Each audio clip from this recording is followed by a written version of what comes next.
Les matins de France Culture, Quentin l'a fait. Construire plus pour loger une population mondiale qui ne cesse de croître, construire moins ou autrement pour relever le défi du climat, construire différemment pour permettre au plus grand nombre d'accéder au beau, au bien-être individuel et collectif, pour que l'architecture ne se limite pas au design, pour qu'elle soit le vecteur d'un projet social et urbain plus large. L'équation est-elle impossible? Comment les architectes, les urbanistes cherchent-ils à la résoudre? Pour en parler, je reçois ce matin deux invités. Paul Chemetov, bonjour. Bonjour. Vous êtes architecte, auteur avec Marc Mimram de Construire. Ça vient de paraître aux éditions du Linteau. Et à vos côtés, Marion Valère, bonjour. Bonjour. Vous êtes la nouvelle directrice générale du pavillon de l'Arsenal. Vous êtes également urbaniste et philosophe. Merci beaucoup à tous les deux d'être ce matin au micro de France Culture. Et une citation pour commencer, la vôtre, celle de Paul Chemetov, issue de votre dernier ouvrage Construire, le travail. Quoi que nous fassions, nous transformons le sol comme notre monde.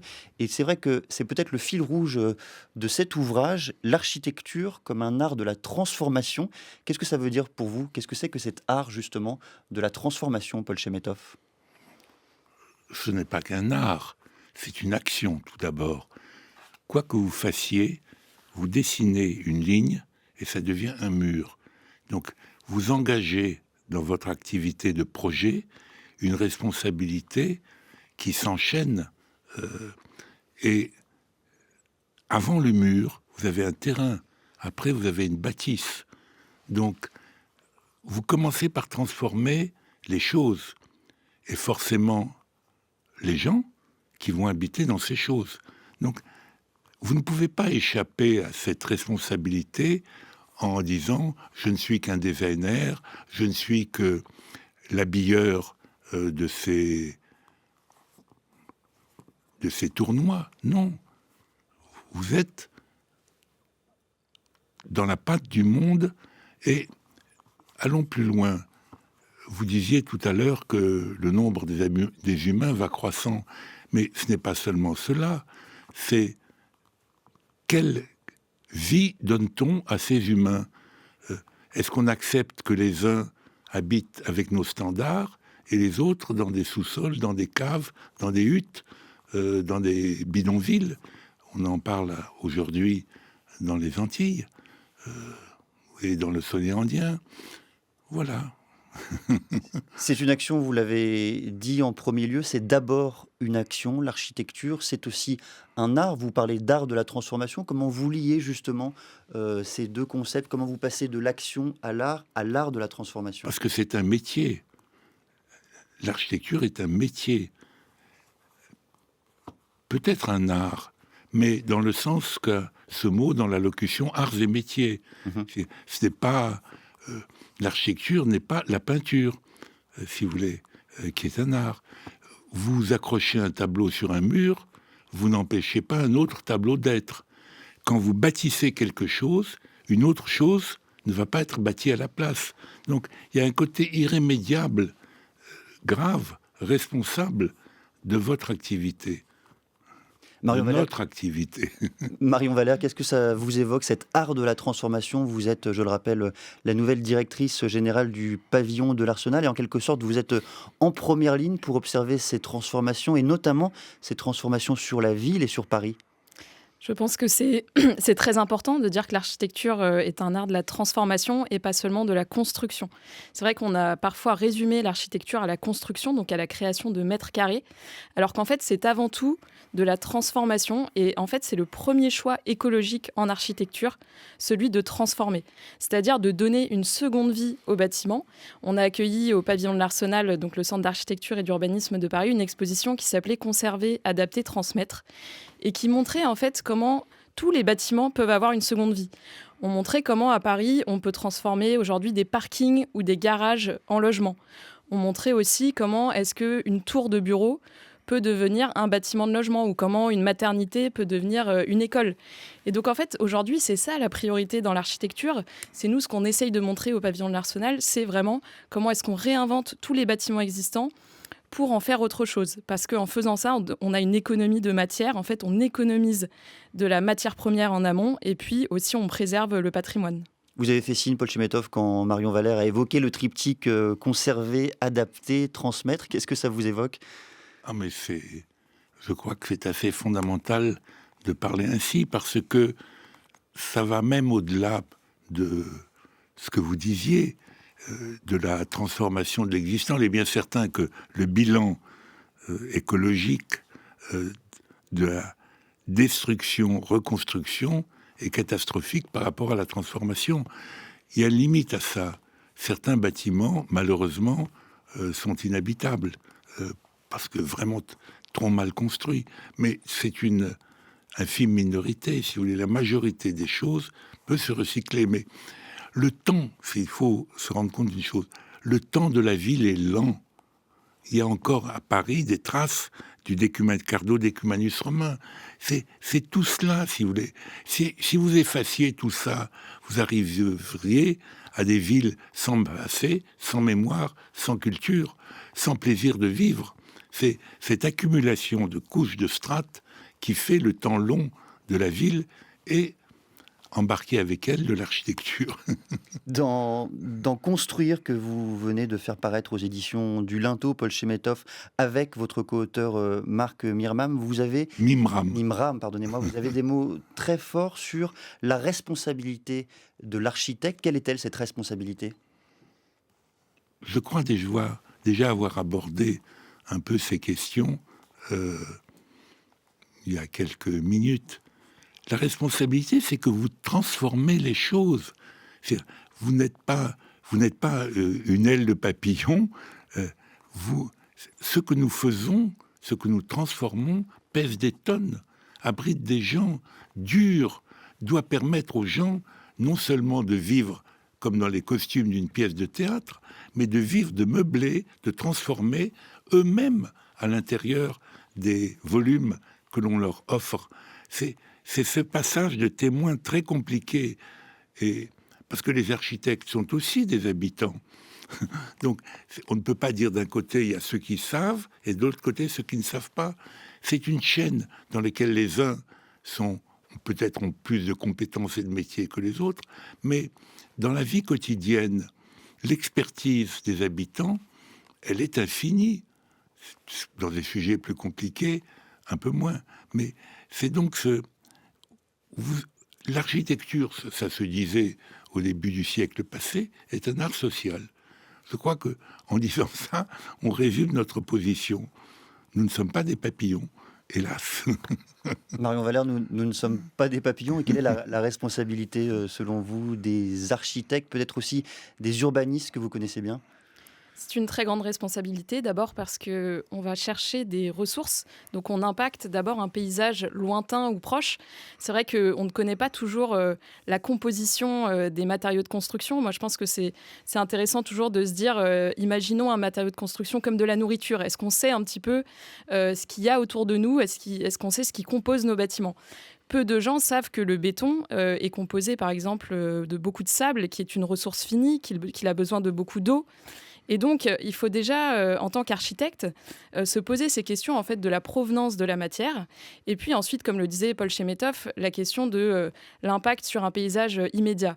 Et nous, ce qu'on essaye de faire au Pavillon de l'Arsenal, c'est de travailler sur des nouveaux matériaux, qui sont souvent en fait, des anciens matériaux, comme le bois, la paille, la pierre, et de se dire comment est-ce qu'on peut construire autrement, parce qu'il faut encore construire à certains endroits, et notamment pour créer du logement, et comment est-ce qu'on peut construire sans détruire.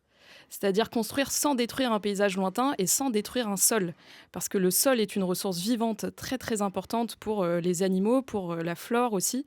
Et donc on doit inventer cette nouvelle architecture qui respecte les paysages proches et lointains. C'est vrai que le béton, l'acier, le verre, on a l'impression, Paul Chemetov, que tous les principaux matériaux qui composent l'architecture ancienne et contemporaine sont presque touchés d'infamie, déclarés inutilisables. Comment est-ce qu'on continue de construire, à les utiliser ? Est-ce qu'il faut renouveler ces matériaux, les utiliser différemment ? C'est un peu plus compliqué que cela. Dites-moi alors.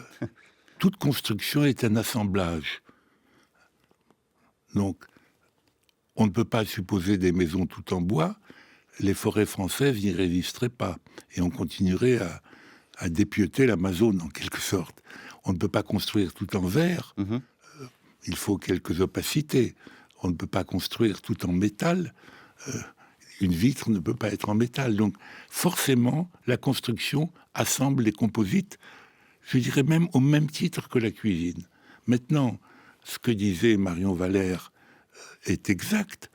Le béton, quand il est bêtement démoli, jeté à la décharge, il peut être recyclé, ces aciers peuvent être recyclés, ces granulats peuvent être broyés, refaire une sorte de sable, si vous voulez. On peut avoir des attitudes infiniment plus responsables que je jette, comme ça je mords dans la cuisse du poulet et je la jette, parce que c'est genre un ancien film sur les rois d'Angleterre, les Henri d'Angleterre. Non, nous ne sommes pas dans cette gabegie. Il faut être ce que vous disiez tout à l'heure. La terre, elle doit être économisée, non seulement parce que c'est un bien fini, elle n'est pas extensible, mais aussi parce qu'il faut laisser de la place pour la nourriture, pour les arbres, pour les eaux. Donc, il faut être... Ce qu'il y a de très important, c'est cette attitude économe. Et pour avoir réhabilité mes propres bâtiments à la porte de Pantin, en Guyancourt, je comprends parfaitement, et j'ai appliqué d'une certaine façon, ce que vous préconisiez. Vous construisez depuis longtemps, Paul Chemetov, vous réfléchissez à ces sujets d'architecture, d'urbanisme, à l'avenir de la ville depuis de nombreuses années. Comment est née peu à peu cette conscience écologique? Au fond, est-ce qu'elle a toujours été là, embryonnaire, ou est-ce que vraiment elle a surgi au cours des récentes années? La conscience écologique, elle ne date pas de mes débuts dans la construction, mais très, très anciennement déjà, je crois que c'était en 92, je devais faire paraître un petit livre qui s'appelait « La fabrique des villes », et dans lequel j'abordais cette question de la transformation de façon peut-être un peu naïve et innocente, mais je pressentais bien que le problème était là. Et de façon continue, dans mes activités constructives comme dans mes activités d'écriture, je suis petit à petit venu à la compréhension globale de cette chose. Non seulement du temps de la ville, du temps long de la ville, de la transformation de l'habitat, des habitus par là même, mais à cette économie générale. Le monde est fini. On ne peut pas demander au monde de fournir plus qu'il ne peut donner.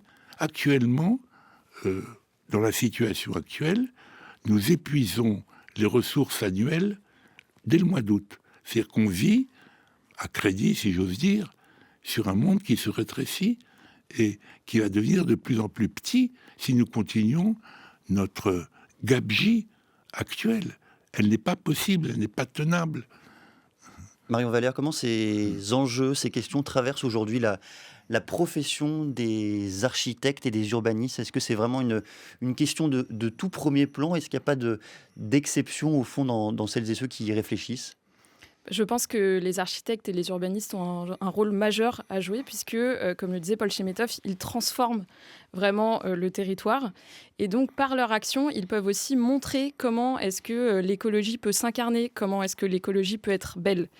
Et donc, aujourd'hui, il y a de nombreux champs de recherche en architecture. J'aimerais en citer un qui est le cœur d'une exposition qu'on a actuellement au pavillon de l'Arsenal qui s'appelle Paris Animal, où on essaye de montrer la place qu'ont eu les animaux dans l'histoire de Paris et comment est-ce qu'aujourd'hui on peut inventer une ville où on apprend à vivre avec l'animal. Et par exemple, il y a un bâtiment qu'on montre dans l'exposition, une école à Boulogne-Billancourt, qui a été conçue par les architectes Chartier-Dalix, où il y a plus de 345 espèces animales et végétales qui aujourd'hui cohabitent sur ce bâtiment parce qu'il a été pensé pour la biodiversité. C'est-à-dire que son toit, sa façade ont été pensés avec des cavités, avec beaucoup de systèmes qui permettent à d'autres espèces que l'être humain de s'y sentir bien. Et c'est aussi ça aujourd'hui, l'écologie en architecture, ce ne sont pas seulement les matériaux, c'est vraiment comment est-ce qu'on rend nos bâtiments accueillants pour d'autres espèces. Et il y a notamment une anecdote que vous m'avez racontée lorsque j'ai visité avec vous cette exposition intitulée Paris Animal, histoire et récit d'une ville vivante au pavillon de l'Arsenal. C'est jusqu'en septembre 2023 et qui concerne les moineaux, si vous voulez bien la raconter. La façon dont les bâtiments pouvaient être adaptés aux moineaux. Absolument. C'est vrai qu'il y a eu une chute de la population de moineaux à Paris, une chute importante. Et en fait, quand on conçoit un bâtiment, si le bâtiment est tout lisse, il y a des risques que les oiseaux meurent en fait sur le bâtiment. Alors que si on invente des cavités, ce qu'on appelle des anfractuosités, les moineaux vont pouvoir s'y nicher. Et donc c'est une manière vraiment différente de voir la ville pour que les moineaux ou d'autres espèces puissent s'y loger et qu'elles y trouvent aussi un habitat. Je vous cite Paul Chemetov dans Construire. Construire suppose une rencontre avec un paysage, avec un site, avec un sol. Tout projet devrait se fonder sur une lecture raisonnée du sous-sol, de sa nature, de ses caractéristiques géotechniques. Fin de citation. Comment est-ce qu'on réfléchit en amont d'un projet, dans la construction même d'un projet, pour l'enraciner dans un paysage, Paul Chemetov? Mais tout bâtiment est situé. Il est au sud, il est au nord, il est sur un terrain peinté. Et comme le dit avec force Marc Mimram, on ne construit pas de la même façon sur un sous-sol argileux que sur un sous-sol en calcaire. Il n'y a qu'à voir les désordres dans les pavillons, les fissurations des pavillons qui ont été mal construits sur des sols argileux, qui se gonflent et se dégonflent, pour voir que nous travaillons sur des choses situées. Nous ne travaillons pas en l'air. Et donc, cette première chose, c'est d'apprécier où vous êtes, comment vous êtes, quels sont votre voisinage, quelles sont vos vues, quels sont les vents dominants. Et même, si vous voulez, le nord et le sud, l'apport gratuit de calories par le sud, le refroidissement plus grand au nord, ça n'existe pas dans des objets industriels. Une voiture n'a que faire du nord et du sud. C'était un bien. L'architecture est située, c'est assez important. Et Marc Mimram le dit avec force dans une partie de Construire sur cette mémoire non seulement des situations, mais aussi des choses construites. Et quand une voûte se fait aujourd'hui, elle porte en elle la mémoire de toutes les voûtes. Quand vous utilisez une brique, que vous le vouliez ou non, vous avez en tête d'abord toutes les briques que vous avez vues, celles de la place des Vosges comme celles des Corons, ou celles des briques figurées dans les maîtres du réalisme hollandais du début de la Renaissance et du début des temps modernes. Vous êtes dans cette foison de référence, d'attache et de responsabilité. Eh bien, on va continuer justement cette discussion avec vous deux, Paul Chemetov. Je rappelle que vous êtes architecte et auteur avec Marc Mimram de Construire. Ça vient de paraître aux éditions du Linteau. Marion Lavalère, vous êtes la nouvelle directrice générale du pavillon de l'Arsenal. Merci beaucoup d'entamer votre journée à l'écoute de France Culture. Il est 8h. 7h, 9h. Les matins de France Culture, Quentin l'a fait. Suite de notre conversation sur l'architecture en compagnie de Paul Chemetov. Rebonjour Paul Chemetov, vous êtes architecte, auteur avec Marc Mimram de Construire. C'est paru aux éditions du Linteau et à vos côtés, Marion Valère, la nouvelle directrice générale du pavillon de l'Arsenal, également urbaniste et philosophe. Vous écrivez, Paul Chemetov, dans Construire, qu'il est aussi difficile de transformer un bâtiment que d'en créer un neuf. Qu'est-ce qui est le plus difficile, qu'est-ce qui est compliqué, au fond, dans le fait de réhabiliter, dans le fait de transformer l'existant? Mais, en fait, la transformation, je pense, est, dans ses résultats, quand ils sont bons, plus positifs que la création ex nihilo. Pour parler d'un projet que j'ai fait avec Marc Mimram, le Muséum d'histoire naturelle. Ce bâtiment était classé monument historique. Ce qu'on a fait est également classé monument historique. Mais l'intérêt de ça, c'est pas ces classements. C'est que quand vous travaillez sur l'existant, vous profitez du travail en amont avec vous. Vous montez en quelque sorte sur les épaules de vos prédécesseurs, et quand ces épaules sont larges et grandes, vous êtes hissé plus haut. C'est une évidence que les couches successives apportent quelque chose de plus qu'un premier jet, c'est évident. Si vous voulez, les bâtiments transformés, quand ils le sont avec respect de l'œuvre existante, sont plus riches d'intention, de signification, d'interprétation que les bâtiments tout crus jetés. C'est vrai qu'il y a quelques modèles, le Parthénon, la cathédrale de Chartres, si vous voulez, ou Versailles, mais il faut se rendre compte que ces bâtiments, pour rester ce qu'ils furent, sont indéfiniment reconstruits. C'est-à-dire, il n'est pas vrai, tout bâtiment va vers sa ruine. Si vous voulez éviter sa ruine, il faut soit constater qu'il est irrécupérable, soit le transformer à nouveau, si possible, avec amour et connaissance. Marion Valère, je vous voyais acquiescer. Quand est-ce qu'on décide, au fond, soit de réhabiliter, soit de détruire? Comment est-ce que se réalise ce choix? Comme je le disais précédemment, je pense que la réhabilitation, c'est vraiment le premier choix écologique. Donc, il y a un devoir de tous les acteurs de la ville, quand on est face à un projet, de d'abord se poser cette question, est-ce qu'on peut réhabiliter pour ne pas jeter à la poubelle, comme le disait Paul Chemetov, parce que si on jette à la poubelle, on jette l'histoire de personnes qui ont vécu à cet endroit-là, on jette de la matière. Et alors que quand on s'appuie sur cette histoire-là, on peut faire des bâtiments très beaux et on peut inventer une seconde vie. Il y a un bâtiment juste à côté du pavillon de l'Arsenal, qui est donc à Sully-Morland, qui est l'ancienne préfecture en fait de Paris, 42 000 m², qui était uniquement du bureau. Et aujourd'hui, dans ces 42 000 m², il y a 12 usages différents. Il y a du logement social, du logement privé, il y a une crèche, il y a des restaurants, une auberge de jeunesse, qui ont été transformés par l'architecte David Chipperfield, qui a eu le prix de Pritzker, donc qui est un peu le prix Nobel de l'architecture.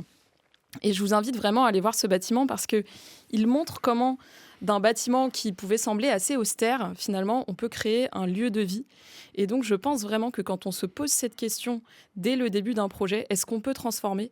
En général, la réponse est oui, et ça donne de très belles choses. Et dans le même temps, Paul Chemetov, énormément de bâtiments sont détruits, démolis. Je pense notamment à tous ces bâtiments qui datent des années 70-80. Parmi d'autres, le bâtiment de l'INSEE à Malakoff. Il y avait eu toute une réflexion, faut-il ou non le détruire? Et toute une réflexion plus large d'ailleurs sur notre patrimoine récent, sur le patrimoine du XXe siècle. Quand est-ce qu'il faut juger ou pas de la bonne conduite de ces destructions? Est-ce qu'au fond, il n'y a pas un désengagement du politique sur ces questions? Mais, si vous voulez, c'est comme dans une économie domestique. Est-ce qu'il faut forcément tout jeter parce que vous avez une petite tache ou qu'un bouton manque, on peut le recoudre? Il ne faut pas se comporter de façon capricieuse avec les bâtiments qui représentent en plus un investissement plus qu'important de matériaux, de temps, de travail. On évoquait tout à l'heure dans votre émission le grand nombre de morts au travail en France. Mais ces bâtiments portent aussi cette mémoire et cette responsabilité. Donc avant de casser comme des sales gosses qui cassent leurs jouets au lieu de s'en servir, le bâtiment de l'INSEE est assez révélateur. On veut démolir un bâtiment pour reconstruire la même surface, strictement la même. L'avantage du bâtiment existant, c'est qu'il ne s'oppose pas à ce qui est la grande question de la métropole parisienne, les rapports de Paris et de sa périphérie. Le projet tel qu'on le connaît et qui a été proposé consiste à être parallèle au périphérique, alors que la question, depuis la création de ce périphérique, qui est quand même un mur de voiture, dont le destin est en discussion, c'est qu'il faut le franchir par tous les moyens possibles. Il faut faire des projets transversaux au lieu de ponctuer le périphérique par autant de bornes, autant de murs qui restituent un Paris intramuros et un extérieur peuplé de barbares. Une des premières questions liées à la question de la ville, c'est Vous prenez le bouquin de Bourdieu, La misère du monde, vous mettez un calque, et vous apercevrez que plus c'est moche, et plus il y a de misère. Voilà. Le moche est un événement de type dramatique du point de vue de la société. La beauté de la ville n'est pas du tout la cerise sur le gâteau, c'est à partir de la cerise qu'on fabrique le gâteau. C'est plutôt comme ça qu'il faut prendre la chose. J'appelle beauté la dignité, hein, pour être honnête, le mot beauté étant compliqué à gérer. Par exemple, ce que j'ai appelé moche, j'aurais dû dire indigne.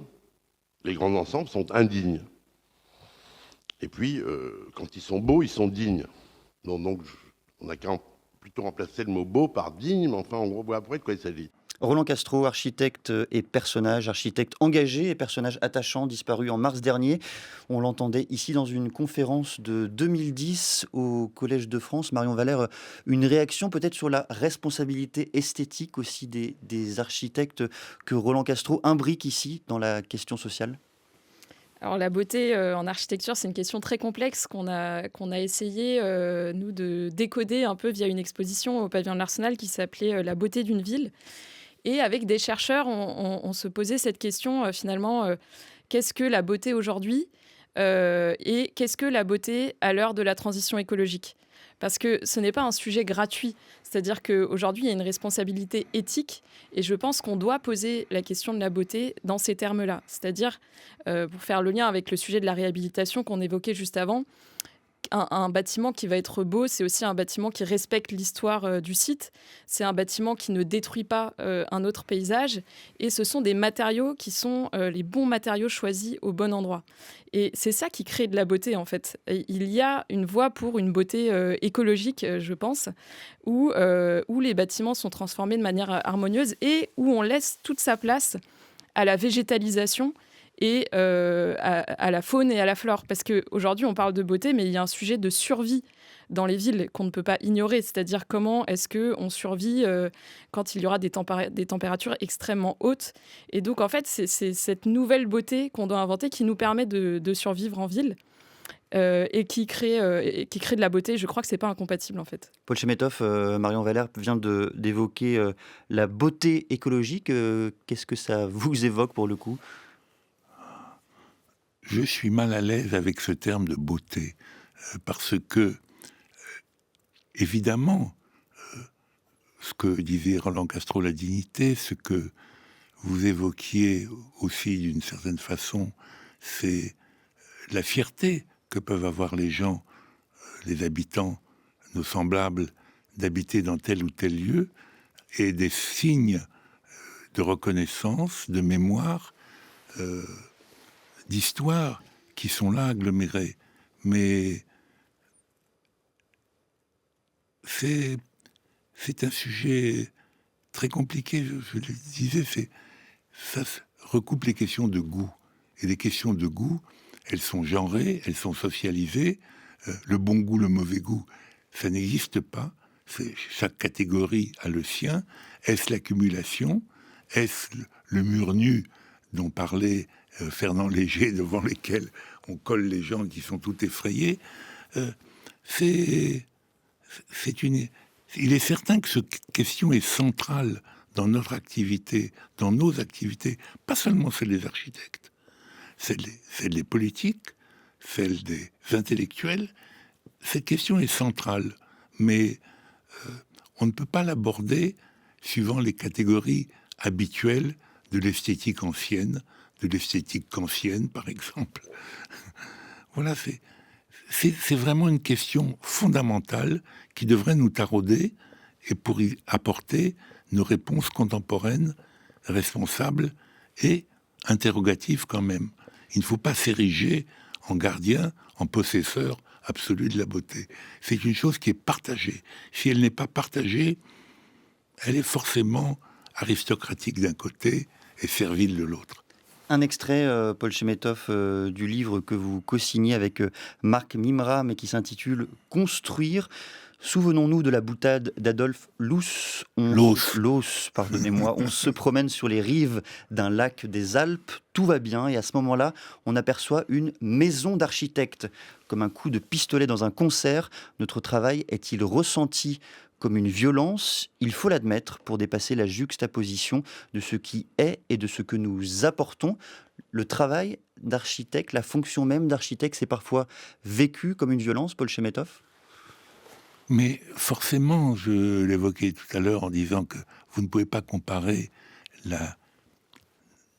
D'abord, comme on dit dans le midi de la France, qu'on dit tanker, c'est-à-dire qu'on a les pieds fixés au sol dans certains jeux de boules. On ne peut pas bouger ses pieds. Les bâtiments, ils sont tankés, si vous voulez. Ils ne bougent pas. Ce ne sont pas des livres, ce ne sont pas des tableaux, ce n'est même pas un morceau musical que vous entendez et qui peut se reproduire sur un disque. Un bâtiment ne peut pas se reproduire sur un disque. C'est une chose qui pèse des tonnes et qui est là. Et donc, ce que disait Loos parlait même plus loin de crime et ornement, mais c'est un auteur complexe. Reprenons l'exemple de cette villa. Il est bien certain que avant et après la construction et avant la construction, ce n'est pas la même chose.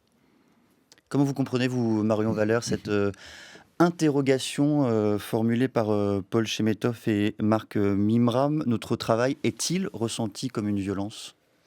Je pense que toute la beauté et le talent du travail d'architecte, c'est parfois de créer une forme d'évidence. C'est-à-dire qu'il y a certains endroits, vous y allez, vous voyez un bâtiment ou un pont, et vous avez l'impression qu'il fait partie de ce paysage, qu'il a toujours été là et que sa place est là, qu'il y a une justesse dans le projet. Et moi, c'est ça que j'aime beaucoup dans l'architecture, c'est de voir que quand il y a un travail immense qui est effectué pour comprendre l'histoire d'un lieu, on peut y créer quelque chose qui va s'y installer et y trouver sa place. En 2012, Paul Chemetov, une exposition intitulée « Chacun sa maison » était consacrée à vos commandes privées. Et vous aviez dit à l'époque, le laboratoire de la maison est essentiel. Est-ce que c'est toujours vrai? Et notamment dans une perspective, dans une démarche écologique. On oppose parfois le modèle pavillonnaire, le modèle de la maison à une démarche moins écologique. Comment vous ralliez justement ces deux ambitions et comment vous continuez à faire de la maison un laboratoire essentiel? Oui, ce livre, Chacun sa maison, ce n'est pas moi, c'est Agnès Chemetov qui a rassemblé tout cela. Donc, j'ai été, c'est certain, représenté par les projets et les réalisations d'habitats individuels que j'ai construits tout au long de ma vie, alors que je suis plus reconnu pour tel grand bâtiment ou tel habitat social. Mais, comment dire, si vous voulez, il n'y a pas entre la maison et l'agglomération des maisons, vous avez un continu de choses.